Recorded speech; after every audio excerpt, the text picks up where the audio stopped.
अब हमारे कल्याण में कोई संशय है, हमारा मंगल पता नहीं होगा कि नहीं होगा, ऐसी सोच का त्याग कर दो, क्योंकि अब हमारा परम मंगल होने का समय आ गया है।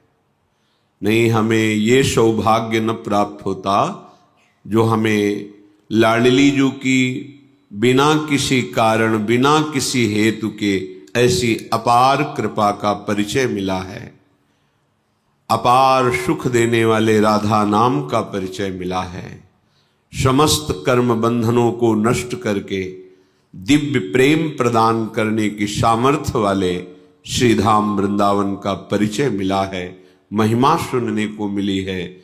इससे हमें विश्वास हो जाना चाहिए कि अब हमारा परम मंगल है। श्रीपाद प्रबोधानंद जी महाराज कह रहे हैं, देहेस्मिन्नति कुत्सुते त्यजत वृथाध्यासं यतः संस्मृति घोरा चिंतय चिदघनम निज वपुः सर्वंच वृंदावने घोराः सन्तु विपत्ति कोटय इह त्वं याहि नो विक्रिया मारब्ध क्षयमावसै तददथ तन्नाथौ सदा खेलय। हे भाई, देहेस्मिन् नति कुत्सिते त्यज व्यथाध्यासम यतः संस्मृति। ये जो तुम देह को बहुत अच्छा मान रहे हो, इससे बहुत ममता कर लिए हो, इसे अहम में बैठा लिए हो कि मैं स्त्री, मैं पुरुष, मैं कर्ता, मैं भोक्ता, ये तुम्हारे मलिन विचार हैं। अज्ञान के द्वारा मलिनता हो जाने पर इस शरीर में अहम बुद्धि हो जाती है, मम बुद्धि हो जाती है। ये मैं शरीर हूं, शरीर मेरा है, ऐसी अहमता ममता हो जाती है। इसी में सारे के सारे कुत्सित विकार रहते हैं, सारे के सारे पापाचरण इसी भाव में रहते हैं। देहेस्मिन् नति कुत्सिते त्यज। अब तुम्हें उपदेश कर रहे हैं श्रीपाद कि इस भाव को त्यागना होगा। देखो, कल किसी ने प्रश्न किया, ये ब्रह्मांड का सृजन, लय, ये सब, तुम हो कहां, तुम्हारी स्थिति कहां है? सुन सुना के, पढ़ पढ़ा के प्रश्न कर लेना या उत्तर दे लेना, ये अलग बातें हैं। अनुभूति करना, ये सबसे अलग बात है। इतना हम देह भाव में मगन हो गए हैं, तन्मय हो गए हैं कि ऐसा हमें भान ही नहीं होता कि मैं शरीर नहीं हूं।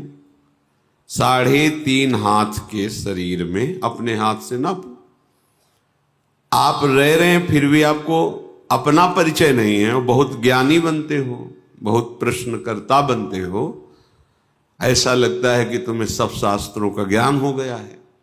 पर हम और कुछ ज्यादा जानने की बात नहीं कहते। तुम अपने को जान लो, फिर सबको जान जाओगे। जानो अपने को। अपने को तो तुम देह माने हुए हो, अपने को तो तुम बुद्धि माने हुए हो। मैं बुद्धिमान, मैं ज्ञानवान, फिर तुम हो क्या? जब तुम अपना निर्णय नहीं कर पा रहे तो ब्रह्मांड का निर्णय क्या कर पाओगे? ये जब तक देह भाव है तब तक केवल सद असद क्रियाएं होती रहती है। ध्यान देना हमारी बात पर। उसे ब्रह्मानुभूति या भगवदानंद की छाया भी अनुभव में नहीं आएगी। यह अध्यात्म है, ये बुद्धि की धरा से नहीं, ये बुद्धि के लय होने पर होती है।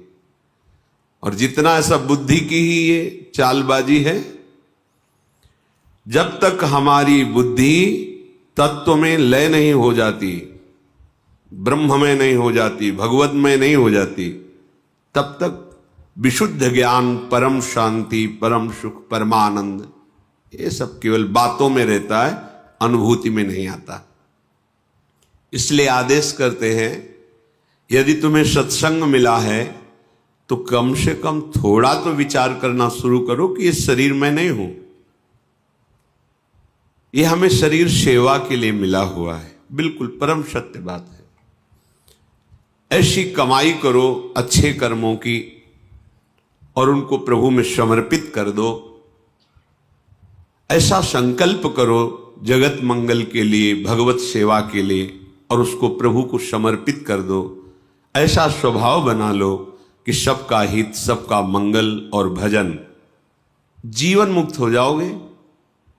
जो परमहंसों को परमानंद की अनुभूति होती है वो आपके हृदय में स्फुरित हो जाएगी। इतना आनंद कि फिर और कोई चाह नहीं रहेगी। जैसे कोई तुम्हें जबरदस्ती विष खवावे तो तुम्हें कैसा लगेगा, उसके प्रति तुम्हारी कैसी भावना बनेगी। ऐसे ही जिसे भगवदानंद की अनुभूति का अंदर भाव आने लगता है कि मुझे भगवत प्राप्ति करनी, भगवदानंद में डूबना है, तो उसे विषय भोग देने वाला अंदर से वैसे ही लगता है जैसे कोई तुम्हें विष खवावे तो कैसा लगेगा। आप खाएंगे नहीं और बहुत ही उससे दूरी बनाने की इच्छा हो जाएगी। ऐसे ही इस मार्ग के पथिक के हृदय में ऐसी भावना होती, त्याजी नहीं। वास्तविक हृदय से कहता हूं, जिसे तुम सुख समझ रहे हो, जिसे अपने लोग सुख समझ रहे हैं भोगों को, ये केवल फसाव है, माया का एक भुलावा है, उसमें सुख नहीं है। सुख देखना है तो एक बार इस जन्म में निश्चय करो। इसी भुलावे सुख में आपने अनंत जन्म व्यतीत किए, पर अभी तक आपके हाथ कुछ नहीं लगा। एक बार बात मान लो और ये जन्म प्रभु को दे दो। अगर इस लोक और परलोक की कोई भी कामना तुम्हारी बकाया रह जाए तो हमें बताना, डूब जाओगे, परमानंद में डूब जाओगे। तुम्हें सोचना नहीं पड़ेगा, सोच खत्म हो जाएगी। बिना सोचे सब होगा जो तुम करके सोच के भी नहीं कर पा रहे हो। प्रसन्नात्मा न सोचती न कांक्षती, कैसी अद्भुत स्थिति। पर इसके लिए आपको ये छोड़ना पड़ेगा। ये जो कुत्सित शरीर में अहमता, ममता, गंदी बातें देखना, सुनना, भोगना, ये छोड़ना होगा। क्योंकि इसको जब तक नहीं छोड़ोगे तो शरीर भाव तुम्हारा और पुष्ट होता रहेगा। शरीर भाव पुष्ट होता रहेगा तो जन्म, मृत्यु, नाना प्रकार के दुख सुख ये आकर्षित करते रहेंगे। जहां आपने अधर्माचरण छोड़ा और भगवत चिंतन कर रहे हैं, आपका हृदय निर्मल होने लगेगा। तो ये शरीर अपने आप अलग दिखाई देगा। उसमें मैं शरीर नहीं हूं ऐसा चिंतन नहीं करना पड़ता, अपने आप ये अलग दिखाई देता है। मन बुद्धि अपने आप अलग दिखाई देते हैं, स्वभाव अपने आप अलग दिखाई देता है। और जब इन तीनों का बाध हो जाता है, स्थूल सूक्ष्म कारण, तो जो बचा वो अपना स्वरूप होता है। जब स्वरूप में तन्मय हुआ तो कुछ बचा ही नहीं, सब ब्रह्ममय हो जाता है। लगो, अनंत जन्म लगा दिए जहां तुम्हारे हाथ कुछ नहीं लगा। एक बार प्रार्थना